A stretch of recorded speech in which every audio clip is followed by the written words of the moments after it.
함께 읽을 하나님의 말씀은 마태복음 6장입니다. 신약 성경이죠. 마태복음 6장. 제가 가진 성경은 신약 성경 8쪽입니다. 마태복음 6장. 6장 9절부터 우리 같이 읽도록 하겠습니다. 네. 다 찾으셨어요? 예, 안 찾은 분은 좀 도와주시고요. 6장 9절부터 길지 않으니까 13절까지 같이 읽도록 하겠습니다. 자, 같이 읽겠습니다. 그러므로 너희는 이렇게 기도하라. 하늘에 계신 우리 아버지여, 이름이 거룩히 여김을 받으시오며 나라가 임하시오며 뜻이 하늘에서 이루어진 것 같이 땅에서도 이루어지이다.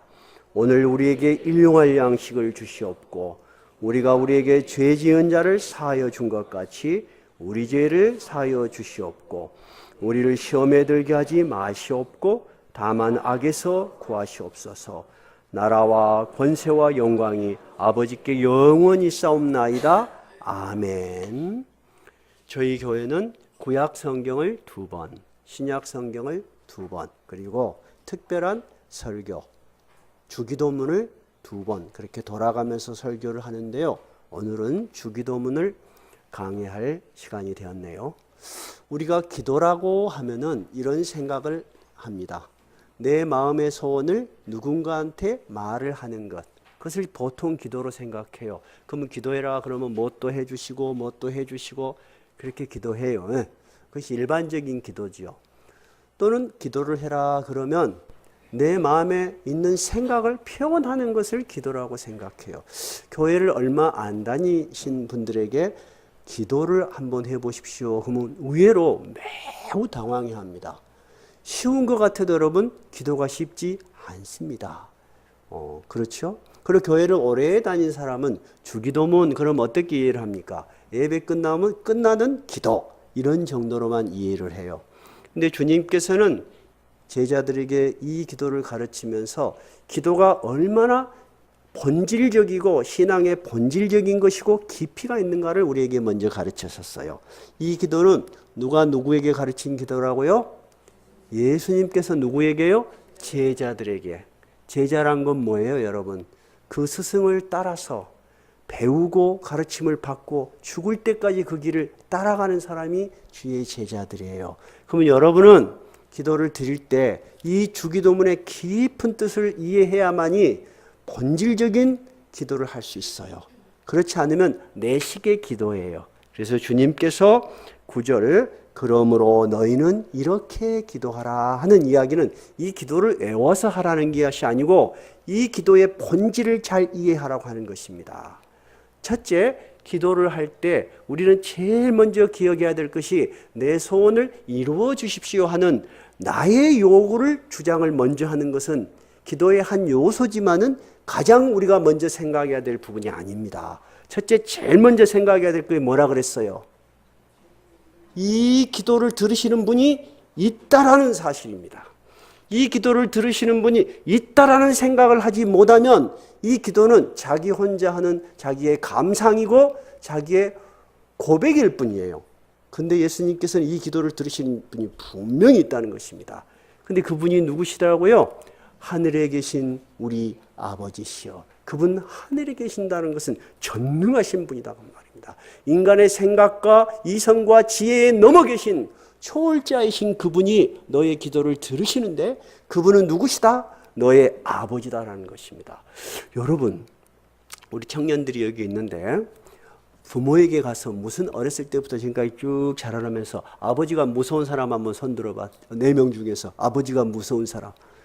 아버지가 무섭다고 자란 아이들도 있습니다, 여러분. 그런 사람은요, 항상 하나님 아버지에 대해서 두려움을 가져요. 마틴 루터가 그랬어요. 루터는 항상 성경을 이해할 때 개울에 매어서 이만한 죄만 지었다 생각하면 막 벌벌벌 떨고 그랬대요. 아버지를 무서워했대요. 근데 성경에 나타나는 아버지는 참으로 사랑스럽고 자비로우신 하나님이시죠. 그러니까 성경에는 2가지 측면의 아버지가 있어요. 그런데 예수님께서 우리에게 가르치신 기도는 들으시는 분이 있는데 그분은 초월자이시면서 바로 너희가 모든 필요를 말할 수 있는 아버지시다라고 가르치신 거예요. 그래서 첫 번째, 하늘에 계신 우리 아버지요. 그러면 우리가 그 아버지의 이름을 어떻게 생각해야 되겠어요? 기도 속에서도 그렇고 우리의 삶 속에서도 높여야 되는 거죠. 그래서 이름이 거룩히 여김을 받으시오며, 그 다음에 나라가 임하시오며. 나라는 뭐가 있어야 된다고 그랬죠? 나라는 세 가지가 있어야 된다고 그래서 뭐가 있어요? 백성이 있어야 되고, 영토가 있어야 되고, 통치력이 있어야 돼. 그러면 하나님의 나라의 백성은 누구요? 바로 여러분이 백성입니다. 오늘 38장 예수 우리 왕이요 하는 것은 여러분 찬송가의 가사가 아니에요. 이것은 진심으로 하나님과 우리 사이의 관계인 것입니다. 왕의 의무는 뭐죠? 백성을 보호해야 돼요. 백성의 안전을 지켜야 되는 거죠. 그죠? 그래서 하나님의 나라가 임하시오면 하나님의 통치가, 하나님의 강력한 통치가 우리 안에서, 우리의 가정에서, 우리가 하는 일 속에서 이루어지기를 바라는 기도를 먼저 해야 된다는 것입니다. 그것이 여러분 기도의 본질이에요. 여러분 그런 기도를 드리는 자세로 기도를 하셔야지 맞는 거예요. 두 번째, 하나님은 그런 멀리 계셔서 우리에게는 굉장히 무관한 존재, 우리에게 높임만 받는 존재냐? 아니다는 거예요. 그 다음에 예수님이 우리의 현실의 삶 속에서 제일 먼저 기도를 가르치신 게 뭐예요? 오늘 우리에게 일용할 양식을 주시옵고. 지금 우리나라가 잘 살아서 내일 먹을 식사 때문에 고민을 하는 사람이 없을지는 모르겠습니다만은 여러분 정말 그 한 끼의 식사를 우리에게 주시는 분이 있다는 것입니다. 근데 우리는 지금 배가 불러서 그분을 잊어버리고 살아요. 그분을 잊어버리고 살기 때문에 우리에게 주어진 모든 것이 누구로부터 왔다고 생각합니까? 내 노력으로, 내 스스로 만들어낸 것이라고 생각하는데 주님은 그렇게 기도를 가르치지 않으셨어. 너의 필요한 일용할 양식을 주시는 하나님을 인정하라고 하는 것입니다. 너도 그런 결핍의 순간에 좌절하지 말고 하나님을 향해서 일용할 양식을 주십시오라고 기도해라. 너희 아버지 하나님께서 들으시고 기뻐하시며 그것을 준비해 주신다고 하는 것이 주기도문의 두 번째 단락이에요. 우리 인간에게 필요한 첫 번째 뭐라고요? 일용할 양식을 주시옵고. 두 번째 뭐였죠? 우리가 우리에게 죄 지은 자를 사하여 준 것 같이 우리 죄를 사하여 주옵시고. 여러분 마음속에 숨은 모든 죄들은 여러분 친구들이 알아요? 몰라요. 부모가 알아요? 몰라요. 그렇지만 누구는 알아요? 우리 자신은 알아요. 우리 영혼에 깊숙이 숨어있는 죄를 용서해 주시옵소서. 내가 용서함 받은 것처럼 나의 이웃이, 내 친구가 다른 사람이 나에게 행했던 모든 죄도 제가 사하겠나이다. 이것이 주기도문의 기도였어요. 그 오늘의 본문은 뭐냐면요 13절입니다. 한번 읽어볼까요? 13절 시작. 우리를 시험에 들게 하지 마시옵고 다만 악에서 구하시옵소서. 네, 거기까지입니다. 교회를 처음 나오신 분들이 저분이 한 분 나오고 말란가 보다 했는데 두 번, 세 번 나오고 계속 나오시는 분들이 있어요. 그러면 저는 되도록이면 신앙을 부담이 되거나 강요가 되지 않게 하려고 애를 씁니다. 그래서 이제 그쯤 되면 이제 우리가 몇 주가 지나면 등록을 하게 하죠?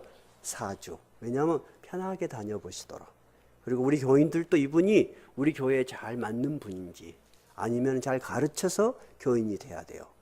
여러분 몸이 다 똑같은 몸인데 우리 몸 안에 있지만 전혀 자연스러운 상태가 아니요. 이거의 번지면 죽어. 그러고 보면 뭐라고요? 몸속에 있는 거 뭐? 암. 우리 교인들도 다 똑같은 좋은 뜻으로 교회를 왔지만은 누군가가 한 사람이 정말로 큰 시험에 들어서 교회를 어지럽게 하는 사람이 있을 수 있어요? 없어요? 있어요. 그래서 교회 등록이라는 것도 여러분 아무렇게나 받고 막 빨리 받아서 교인 되게 하는 것은 그렇게 좋은 건 아니에요. 하나님의 백성이 되는 것은 여러분 굉장히 귀한 일입니다. 이것을 귀한 일이라고 생각하지 않고 장사하듯이 매매하듯이 할 수는 없는 것입니다. 그렇죠? 근데 그런 분에게 신앙생활 하니까 뭐가 좋은 점이 있습니까? 라고 하면은 대부분이 공통적으로 하시는 말씀이 뭐냐면 마음이 왠지 모르게 편합니다. 그래요.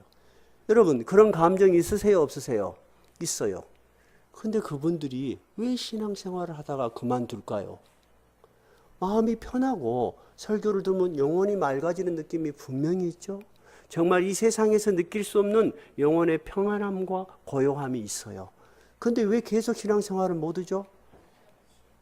그런 생활이 지속적으로 되지 않는다는 것입니다. 우리의 현실은 우리가 신앙생활을 했을 때 편안한 마음, 아주 아무 일도 없는 평안한 상태가 계속되지 않습니다. 그렇죠? 정말로 우리가 살아가는 현실은 여러분 매일매일 감당할 수 없는 힘든 일이 생깁니다. 힘든 일이 생기면 교회가 나오고 싶은 생각 이전에 염려가 먼저 생겨서 그 염려 때문에 신앙생활을 하기가 어려워집니다. 기도요? 기도 생각나지도 않습니다. 앉아 있어도 그 일만 생각해요. 우리 고등학교 2학년, 3학년 애들이 요즘 교회로도 꾸준히 나와요. 꾸준히 나와서 가만히 보면 틈만 나면 책을 보고 막 그래. 청년들은 어떠죠? 인터넷 막 보고. 목사님이 이제 이렇게 보면 말 안 해요. 저는 잘. 그러지만은 굉장히 쫓기고 있고 뭔가에 사로잡혀 있구나. 사람은 여러분 아무 일도 아닌 일에 붙잡혀 있고 사로잡혀 있어요. 근데 그런 일에 붙잡혀 있고 사로잡혀 있으면 기도가 됩니까? 안 되는 것입니다. 그렇죠? 그리고 우리가 살아가는 일들 속에뿐만 아니라 정말로 자기가 정말 의도하지 않았는데 큰 실수를 저질렀어요. 그래서 남들이 볼까 봐 숨어 지내는 사람이 있고 그런 사람이 있었어요. 점점 사람들 속에 피해서 혼자 고립되는 병이 있어요. 그걸 보고 뭔 병이라고 합니까? 우울증이라고 합니다. 여러분 이 우울증 무서운 겁니다. 모든 사람은 자기한테 관심도 없는데 모든 사람이 자기를 쳐다보는 것 같고 아무리 긍정적인 생각을 해도 안 떠올라와요. 계속 부정적인 생각만 떠올라요. 그러면 마지막 극단적 선택이 뭡니까? 자살을 하게 됩니다. 그런 슬픈 소식을 우리가 너무 자주 듣죠. 그러니까 예수님께서 오늘 우리에게 뭐라고 기도를 가르치셨다고요? 그렇죠. 자, 한번 읽어볼까요? 12절입니다. 13절입니다. 시작. 13절 시작.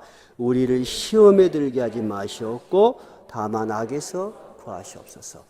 이렇게 우리가 원하지 않았는데도 우리를 불행하게 만들고요. 신앙생활을 계속할 수 없게 만들고 결국은 하나님으로부터 멀어져 버리는 사람으로 만드는 모든 일들을 성경에서는 시험에 들었다고 합니다. 이 시험이라는 단어를 공동 번역에서는 유혹에 빠지지 않게 하여 주시옵시고, 그러면 우리는 살아가는 현실 속에서 이 유혹이 우리 주위에 있다는 것입니까? 없다는 것입니까? 예수님은 있다고 강조하시는 거예요. 우리가 신앙이 깊으면 유혹도 없고 시험도 없고 고통도 없는 것이 아니고 끊임없이 우리를 괴롭히고 우리를 불행하게 만들고 신앙생활을 하지 못하게 만들고 결국은 하나님으로부터 멀어지게 하는 끊임없는 악의 세력이 존재한다는 것입니다. 이 유혹은 여러분 우연하게 생긴 것이 아니고 베드로서에서는 사단이 우는 사자같이 믿는 자를 넘어뜨리려고 찾아다닌다고 했어요. 그러면 악은 존재할 뿐만 아니고 의지를 가지고 있다는 거예요. 그래서 예수님께서 기도를 가르치신 거예요. 너희는 이렇게 기도하라. 그러면 여러분, 이렇게 우리를 넘어뜨리고자 하는 많은 시험과 유혹은 도대체 현실적으로 어디에서 생기는 것 같습니까? 첫째는 우리가 원하지 않는 외부에서부터 생깁니다. 자, 우리가 많은 사람이 살고 있습니다. 여러분이 환경이 다 똑같은 사람이 없습니다.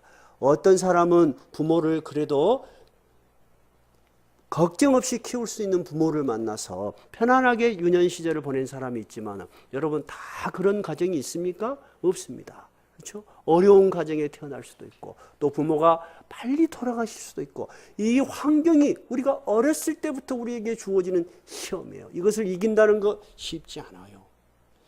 비례적으로 보면은 아주 불행한 가정에서 불행한 유년 시절을 겪은 사람이 범죄자가 되는 확률은 확실히 더 높습니다. 그런 걸 보면은 어렸을 때부터 우리는 이 시험과 유혹의 장에 떨어지는 거예요. 두 번째는 우리가 하는 일들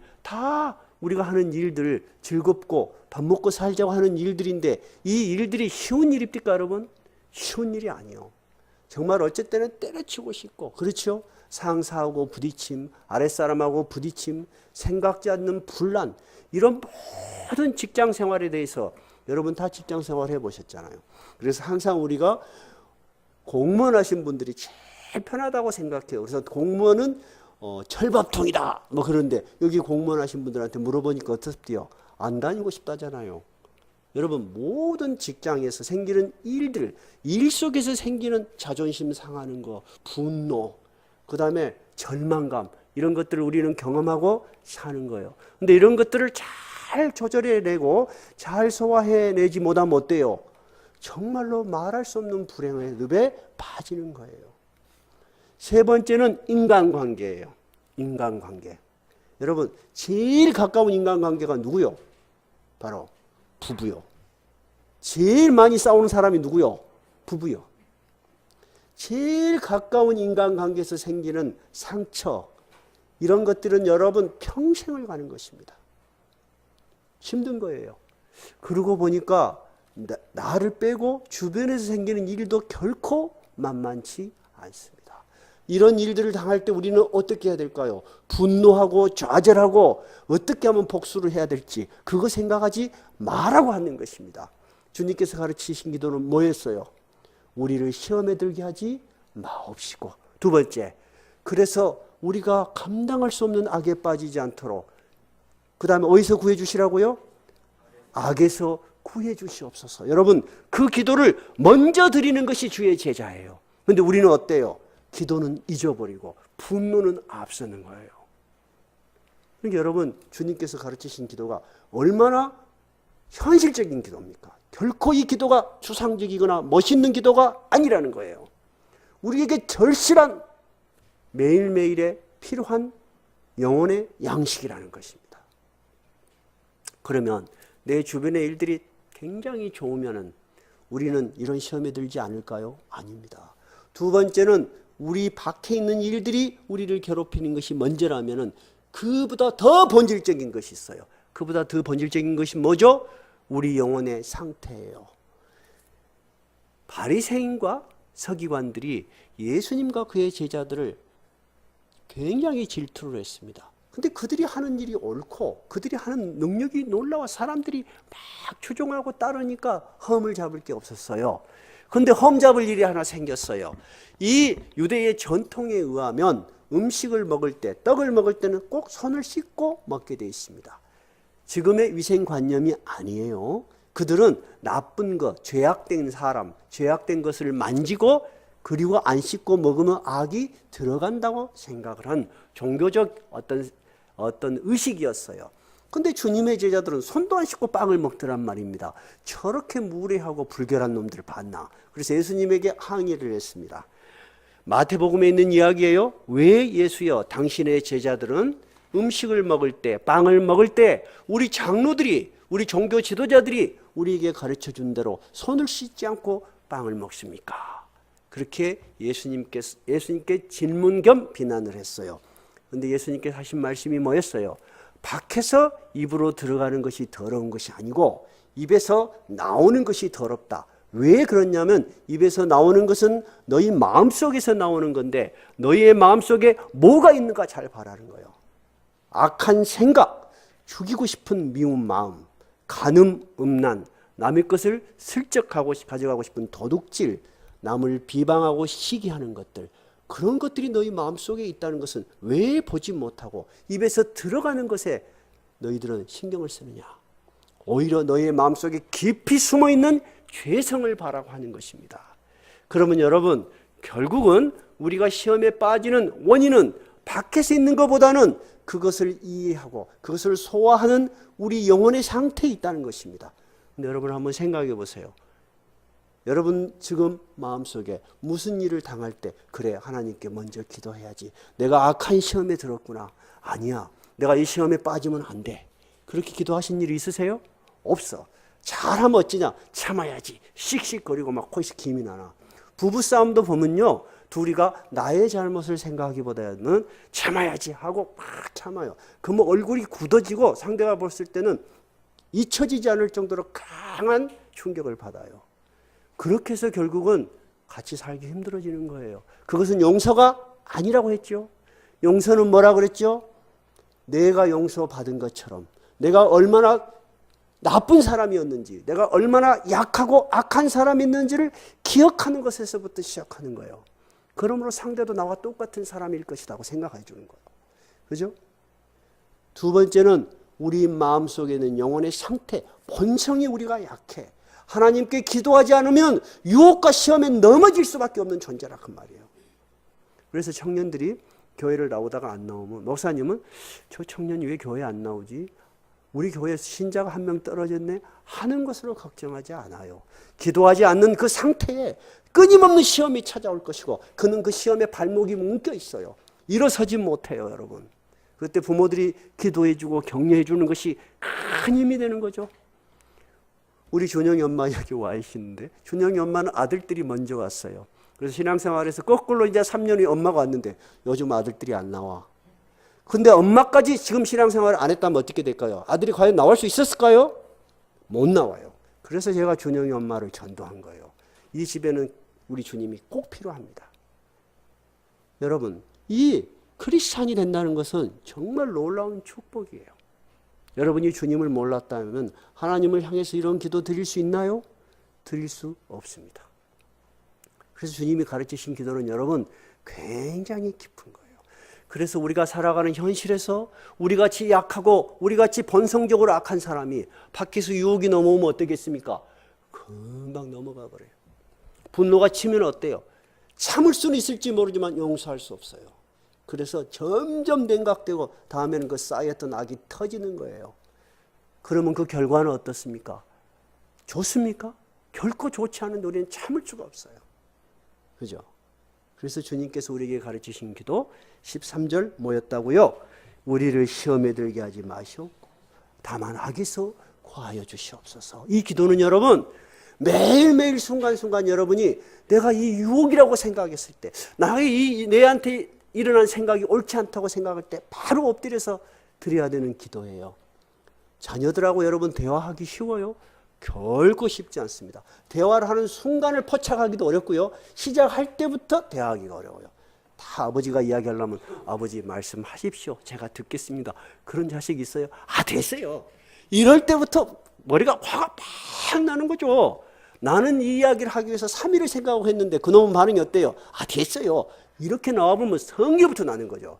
그래서 점점 자식들하고 부모하고 대화하기 어려워지는 거예요. 그럴 때 부모가 참고 내가 먼저 성숙한 인격자로서 어떻게 이 대화를 풀어갈까? 또 참고 또 참고 또 참는 것이죠. 예수님께서 가르치신 기도가 그거예요. 너희들은 매일매일 이런 시험 앞에서 이런 기도를 드리라는 거예요. 그럼 한 번 드리면 끝이요? 아니요. 항상 드릴 수 있어요. 그래서 여러분이 이 주기도문의 13절을 기억하고 계시면 시험에 들 일이 많이 줄어들 수 있어요. 근데 우리는 이렇게 생각할 수 있어요. 우리가 교육을 잘 시켜요. 예수 안 믿어도 훌륭한 집안에 태어나서 교육 잘 시켜. 훌륭한 대학을 보내. 남들이 생각하는 도덕군자 같이 만들면 이런 시험에 안 들 수 있지 않을까? 꼭 예수를 믿어야 되나? 꼭 신앙을 가져야 되나? 이런 기도를 꼭 해야 되나? 인간이 스스로 자기의 윤리성을 가지고 해나갈 수 있는 일 아니야? 여러분 그런 생각할 수 있어요? 없어요? 당연하게 있습니다. 많은 윤리학자들이 다 크리스찬일까요? 아닙니다.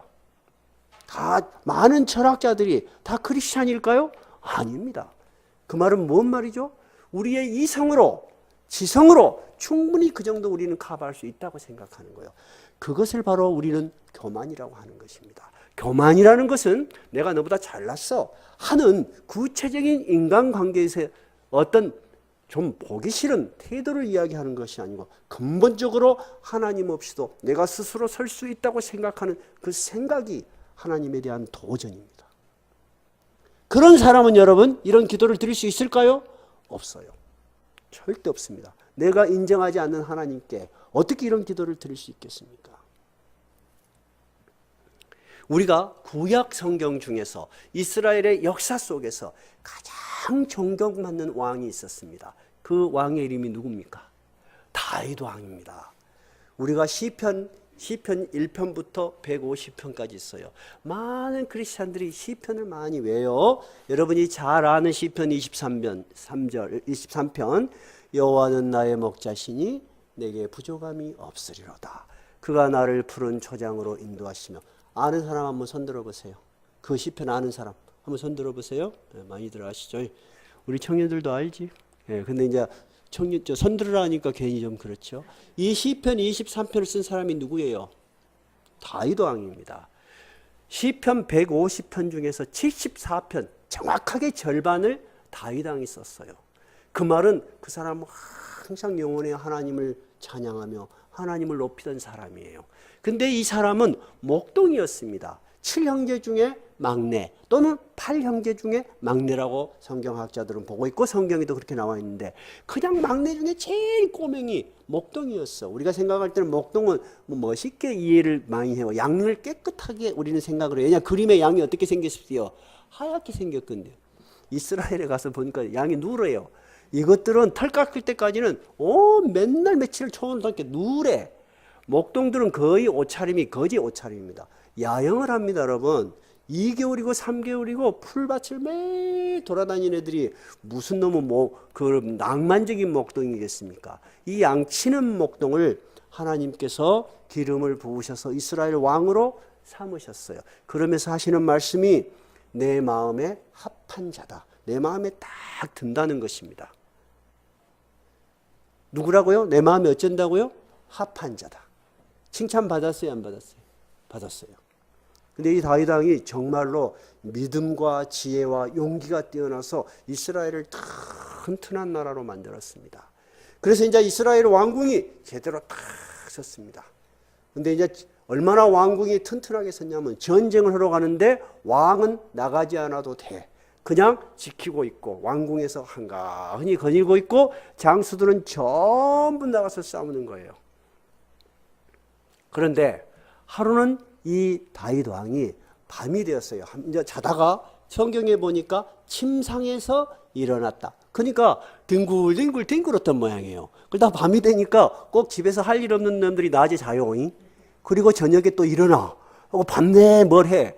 근데 옛날에는 할 일이 없었는데 요즘 젊은이들은 뭘 해요 주로?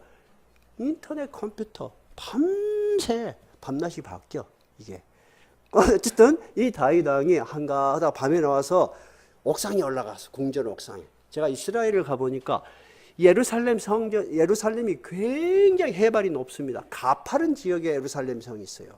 그러니까 밑에 있는 집들이 다 보여. 어둑어둑한데 어떤 집에서 한 여자가 모욕을 하는 것을 보게 됐어요.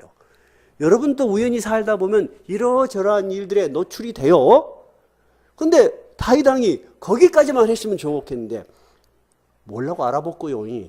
자기 마음에 아름답게 보이더라. 그 여자 얼굴이 보였을까요? 그 먼 데서? 안 보여. 근데 저 여자가 누구냐 하고 알아봤다니까. 자, 나선혜 권사님이 성경을 한번 찾아서 읽어봐 주시기 바랍니다. 사무엘하 한번 보십시다.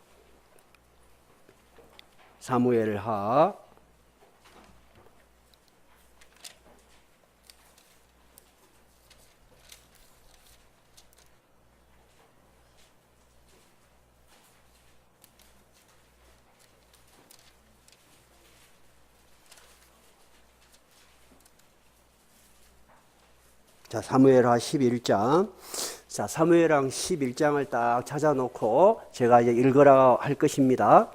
자, 11장 제목이 뭐라고 되어 있습니까? 제 위에 보니까. 다윗과 밧세바. 그러면 이 여자의 이름이 누구였다는 거예요?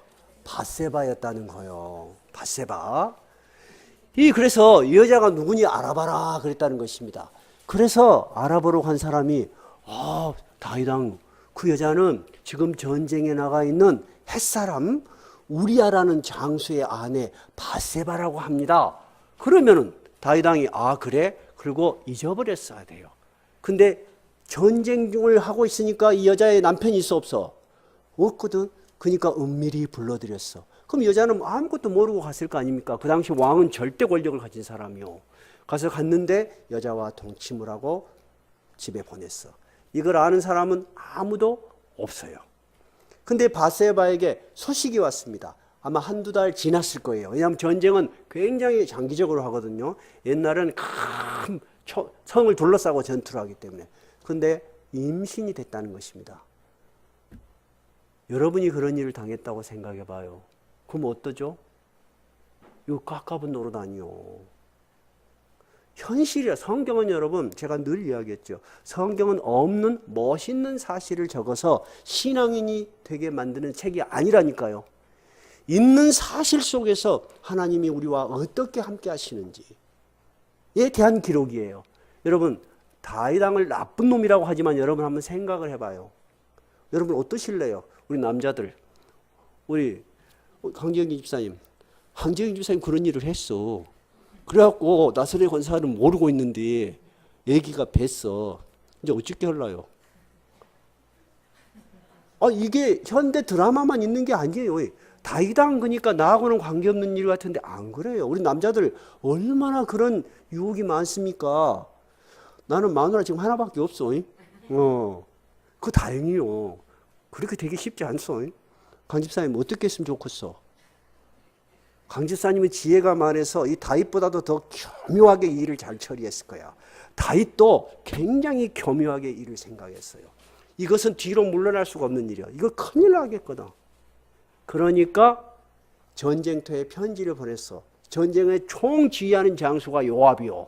요압에게 편지를 보내서 우리아라는 장수를 왕궁으로 보내라.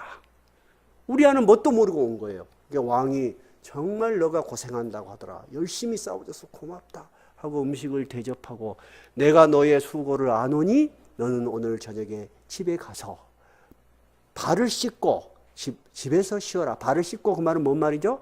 신발끈을 풀어라 한 말은 이제 아내와 즐거운 시간을 가져라. 좋은 거잖아요. 그렇게 했어요. 그리고 그것에 부족해서 왕이 뒤따라가서 음식까지 차려갖고 얘들아 우리아가 집에까지 잘 가는지 보고 음식상까지 갖다 줘라. 여러분 누가 봐도 이 장수를 대우하는 것 같지 않습니까? 이 다윗 왕이 그 좋은 머리를 거기다 썼어.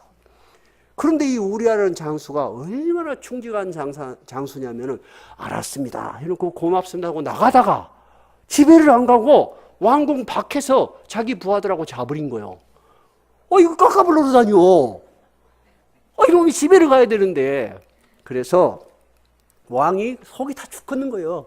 그래서 그 다음날에 불렀었는데 왜 그렇게 했냐 그랬더니 왕이시여 제가 섬기는 장수로부터 부하에까지 전부 들판에서 저 고생을 하고 있는데 저 혼자서 어떻게 집에 가서 그런 편안한 시간을 가질 수 있겠습니까? 저는 그렇게 할 수가 없습니다. 여러분 우리아는 충신 중에 충신이 아니요. 진짜 충신이요. 그러면 다윗이 내가 정말로 나쁜 짓을 했구나. 해야 될 건데 몰라갈 길이 없어. 그럼 제가 두 번째 강 집사님 어떻게 할까요? 이것도 참면 진퇴양난이요. 이거 안 먹히는 거요. 그래서 굉장히 칭찬을 했어요.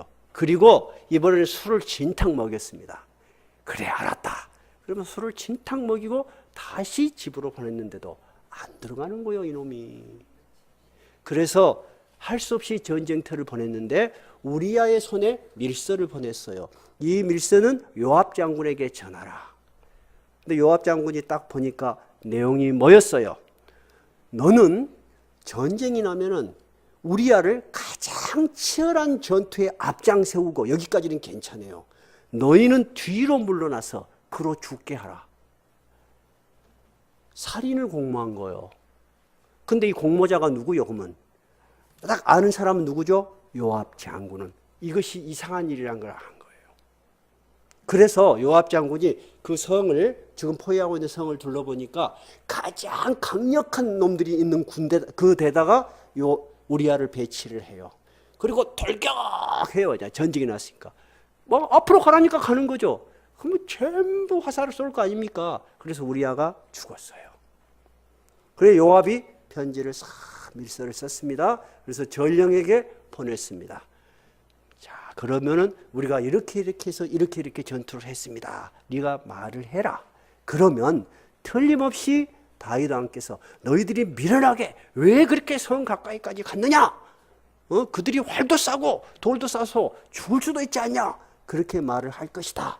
그러면 너는 그러면 너는 애석하게도 장수 우리아가 죽었나이다. 그렇게 말을 해라. 그러면 이 요압이라는 장수는 머리가 좋은 사람이 아니요, 굉장히 좋은 사람이야. 우리아가 죽었다는 것을 먼저 이야기하면 이상하니까 그런 것을 연출을 한 거죠. 여러분, 두 사람이 완벽한 공모를 했어요, 안 했어요? 했어요. 그래서 우리아는 죽었습니다. 이 우리아가 죽었다는 소식이 밧세바에게 들리니까 밧세바가 소리를 내어서 울더라. 다윗 나쁜 놈이요, 아니요? 나쁜 놈이요. 천하의 나쁜 놈이죠. 근데 여러분, 우리 남자들 다 여기 있어요. 여자들도 마찬가지지만 그 유혹이라는 것이 누구에게나 있다고 말입니다. 근데 문제는 그 한 걸음 나가면 물러설 길이 없다고 말입니다. 그러면 결국 그 유혹이 어디로 이어지는 거예요? 감당할 수 없는 악으로 이어지는 거예요. 그래서 나선의 권사님이 사무엘하 11장 27절을 한번 읽어주십시오. 11장 27절. 우리 다 같이 한번 읽어볼까요? 11장 27절입니다. 시작. 그 장례를 마침에 다윗이 사람을 보내 그를 왕궁으로 데려오니 그가 그의 아내가 되어서 그에게 아들을 낳으니라. 다윗이 행한 그 일이 여호와 보시기에 어쨌더라? 악했어. 모든 사람은 알 수도 없는 최고의 지능을 발휘해서 감쪽같이 일을 해치웠지만은 누구 보기에? 하나님 보시기에 악하더라 하는 이야기입니다. 그래서 이 일이 끝나는 줄 알았어요. 다윗도 이제 한 곱이 넘겼다 하고 싶은데 그 옛날 이스라엘은 선지자들이 있었는데 특히 그 왕궁에 자문도 해주고 책사 노릇도 해주고 종교 지도도 해주고 하나님 말씀을 전해주는 궁중 선지자가 있었는데 이름이 나단이었습니다. 이 나단 선지자가 어느 날 찾아왔습니다. 그러니까 다윗이 이 나단 선지자님 웬일이십니까? 그러니까 나단 선지자가 제가 왕에게 상의 드리고 싶은 일이 있어서 왔습니다. 말씀하십시오. 이 다윗이 얼마나 믿음이 좋은 사람입니까? 얼마나 대접을 잘했겠습니까? 그랬더니 나단이 이렇게 이야기했습니다. 제가 아는 어떤 지역에 한 사람은 굉장히 부자였습니다. 그 사람은 양과 소가 굉장히 많았는데요. 그 옆에 집에는 아주 가난한 사람이 한 사람 살았어요. 근데 그 사람은 양 한 마리밖에 없어서 얼마나 그 양을 아꼈는지 잘 때도 품고 잤답니다. 그래서요. 근데 그 부잣집에 손님이 한 사람 왔어. 옛날엔 손님이 오면 대접을 잘해서 보내는 것이 이스라엘 문화의 관례입니다. 근데 이 부자가 뭔가 대접을 하고 싶은데 자기 것은 대접을 하기가 싫으니까 가난한 사람의 양을 한 마리를 빼앗아서 그 사람을 대접했다고 합니다. 그렇게 이야기를 했어요. 다윗이 화가 확 나는 거예요. 왜냐하면 다윗은 정의로운 사람이요. 굉장히 정의로운 사람이고 지혜로운 사람인데 내가 다스리는 백성 중에 그런 사람이 있다니. 그러면서 여호와의 살아계심을 두고 맹세하노니 이 일을 행한 사람은 마땅히 죽을 것입니다. 그가 이웃을 불쌍히 여기지 않냐. 그것을 빼앗았으니 4배나 갚아야 할 것입니다. 그러니까 나단 선지자가 바로 당신이 바로 그 사람이요. 그렇게 지목을 했어요. 여러분 다윗이 어떻겠어요? 정말 깜짝 놀랐죠. 그러니까 나단이 하나님께서 당신에게 이렇게 이야기하라 하셨습니다. 너를 이스라엘 왕으로 세워 부족한 것 없이 다 채워주었는데 네가 부족하다고 했으면 더 줄 수도 있는데 네가 왜 여호와의 말씀을 업신여기고 나 보기에 악을 행하였느냐. 그러면 여러분 유혹이라는 것은 은밀히 나에게 다가오는 것 같아서 내가 즐기는 일 같은데 하나님께서는 그것을 말씀을 업신여겼다고 하는 것입니다. 네가 그 순간에 하나님의 말씀을 생각하고 네가 그 유혹에 빠지지 않도록 기도하지 않았다는 것입니다. 그러므로 네가 하나님 보기에 악을 행했다고 하는 것입니다. 그러므로 너희의 집안에서 칼이 대대로 떠나지 않을 것이며 그리고 너는 은밀하게 이런 일을 했지만 백주에 너의 집안에 너의 처들이 이런 일을 당할 것이다. 정말 그 예언 그대로 말입니다. 다윗에게 큰 아들이 있는데요. 세 번째 아들이 압살롬이에요. 이 압살롬은 배다른 형제예요. 압살롬이 그 큰 형을 칼로 쳐 죽여요. 그리고 모반을 일으켜서 다윗 왕궁을 습격해서 다윗 왕이 신도 제대로 신을 수 없는 경황이 없이 도망을 가게 됩니다. 그 아들한테 쫓겨서. 근데 옛날에는 이 성을 내가 점령했다, 왕권을 차지했다는 것을 그 왕의 후궁들을 범하면은 그것을 상징으로 모든 사람들이 보는 데서 그 짓을 해요.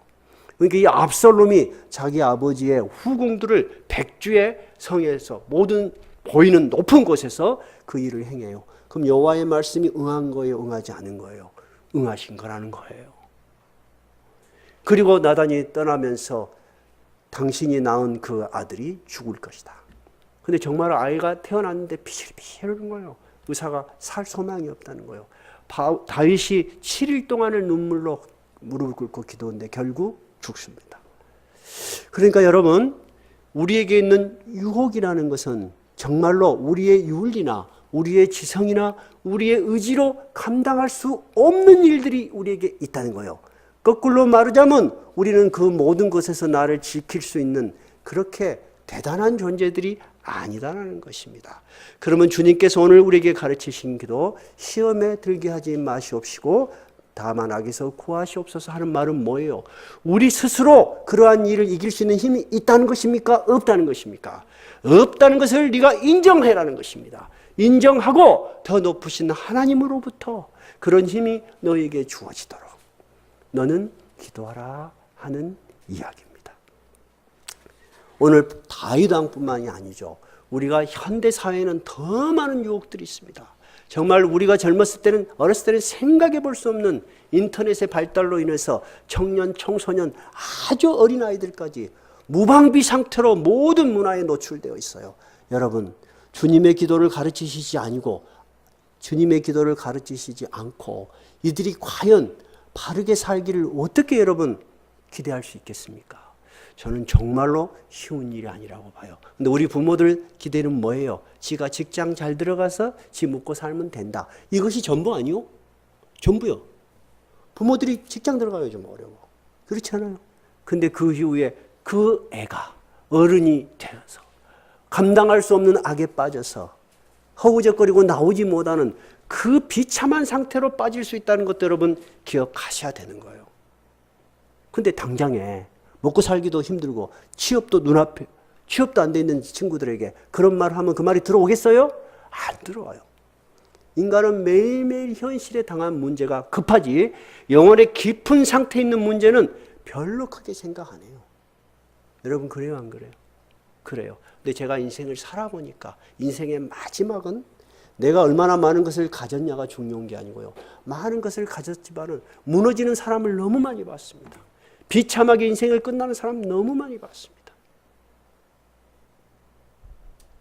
우리가 자주 거듭거듭 이야기해서 죄송하지만 삼성의 이병철 씨가 얼마나 돈이 많습니까?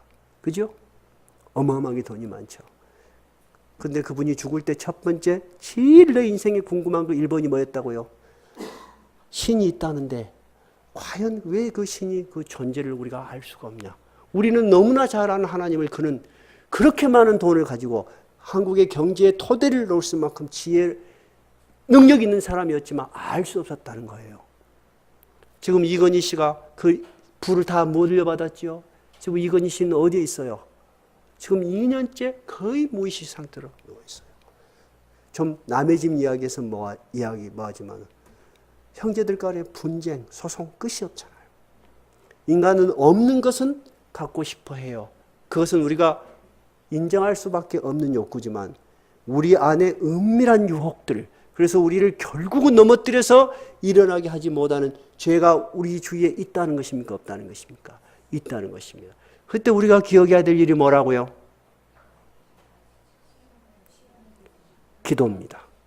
오늘 13절 시험에 들게 하지 마옵시고 다만 악에서 구하여 주시옵소서. 이 다윗 왕을 그래도 하나님이 높이 들어서 이스라엘의 건국의 아버지, 유대인들이 그 나치 시대에 그 별을 달았습니다. 그 별은 무슨 별이라고 합니까? 다윗의 별이라고 합니다. 지금도 그들은 다윗을 자랑스러운 왕으로 이해를 합니다. 그러면 다윗이 훌륭한 점은 무엇일까요, 여러분? 나단 선지자가 지적을 했을 때 그 자리에서 회개를 했습니다. 내가 하나님께 범죄하였나이다. 그러면서 다윗이 이 일로 인해서 집안에 끊임없이 칼이 떠나지 않고 불행한 일이 생길 때마다 왜 이렇게 재수없는 일이 나에게 생기지 하지 않고 자기의 죄를 생각하며 하나님께 기도했다는 것입니다.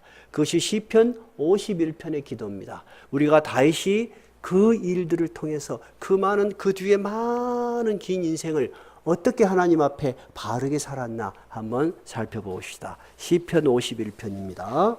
제가 가진 성경은 구약 성경 839쪽입니다.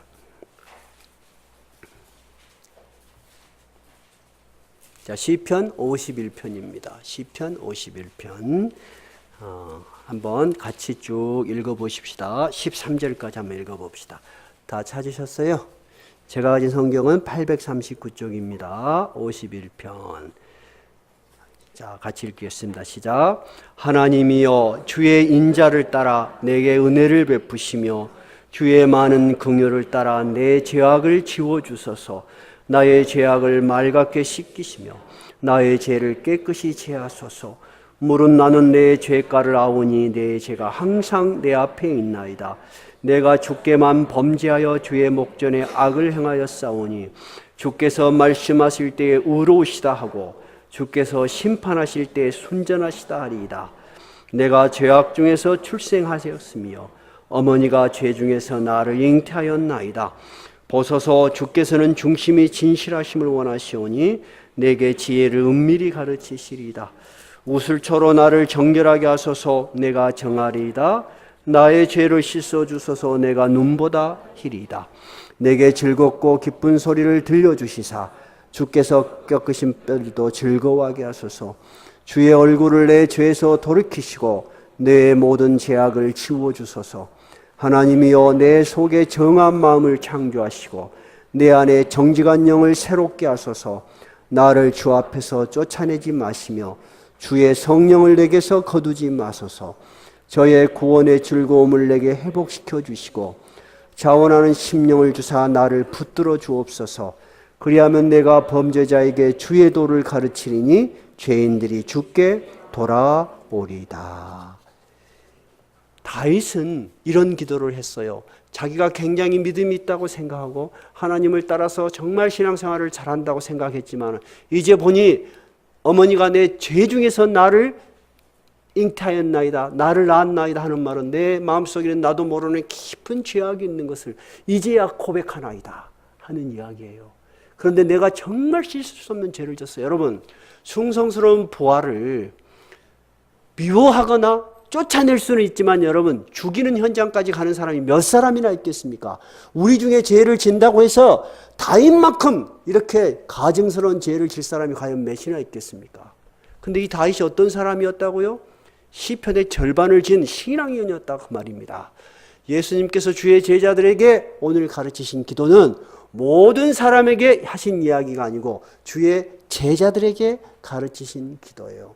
여러분이 신앙생활을 하신다고 하고 또 주의 말씀을 따라 살고 싶어하는 정말 선한 마음이 있지만은 또 다른 나의 마음속에는 이것을 나에게서 나를 넘어뜨리고 나를 죄 속으로 인도해주는 유혹이 우리 가운데 찾아온다는 것입니다. 그리고 우리도 남에게는 말할 수 없지만 때때로 그런 죄를 진다는 것입니다.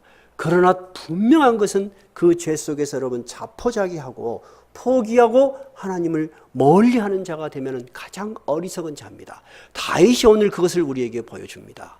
다윗이 자기 죄를 고백했을 뿐만 아니라 간절히 드리는 기도가 몇 절이었어요? 10절입니다. 10절 11절 한번 읽어볼까요? 하나님이여 내 속에 정한 마음을 창조하시고 내 안에 정직한 영을 새롭게 하소서. 이 말이 뭔 말이요? 이제 새롭게 깨끗한 영을 부어주옵소서. 내 힘으로는 이것이 씻어지지가 않는다는 것입니다. 여러분, 죄를 지면은요 하나님 앞에 돌아오는 것이 공식적으로는 쉬운 것 같죠? 안 그래요, 여러분. 돌아오는 게 굉장히 어려워요, 여러분. 왜냐하면 사탄이 꽉 붙들고 있는 거예요.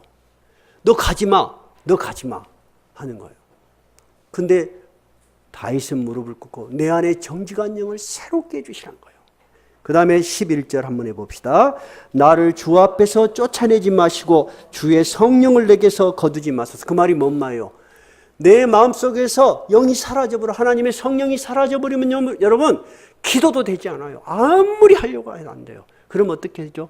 하나님하고 빠이빠이하고 더 깊은 악속으로 빠지는 거예요. 근데 다윗의 간절한 기도가 뭐였다고요?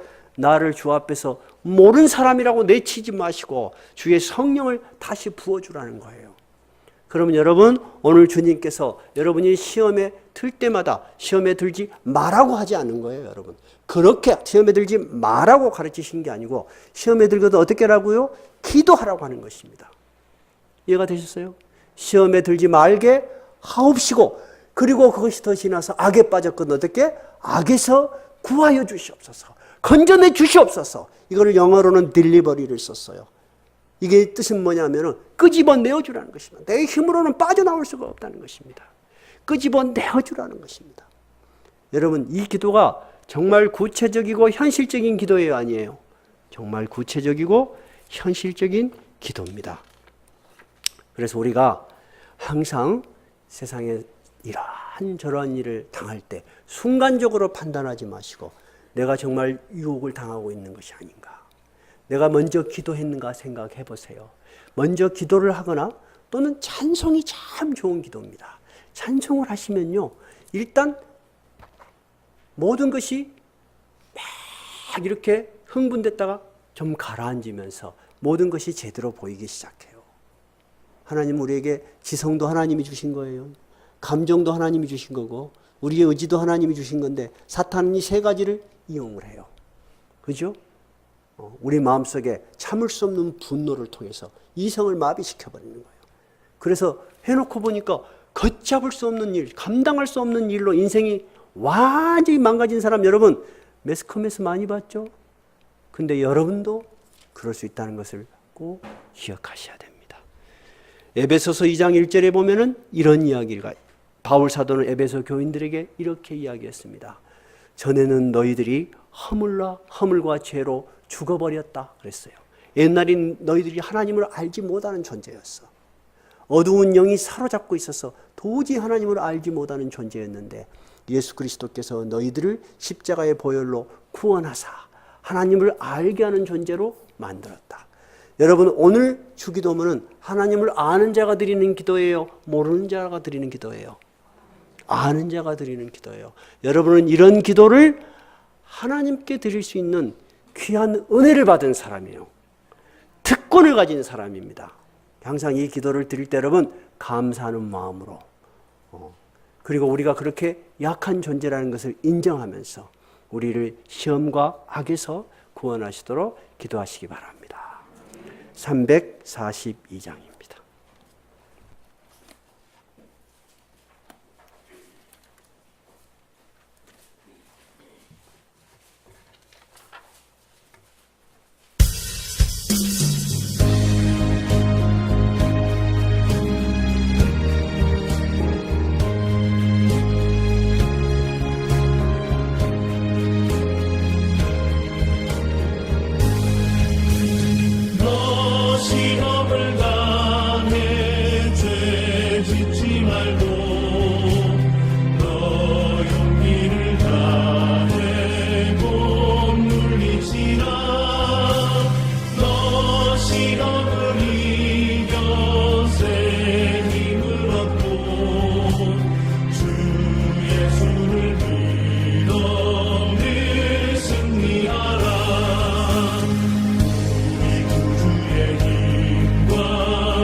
주님 내 편에 서서 항상 도우시니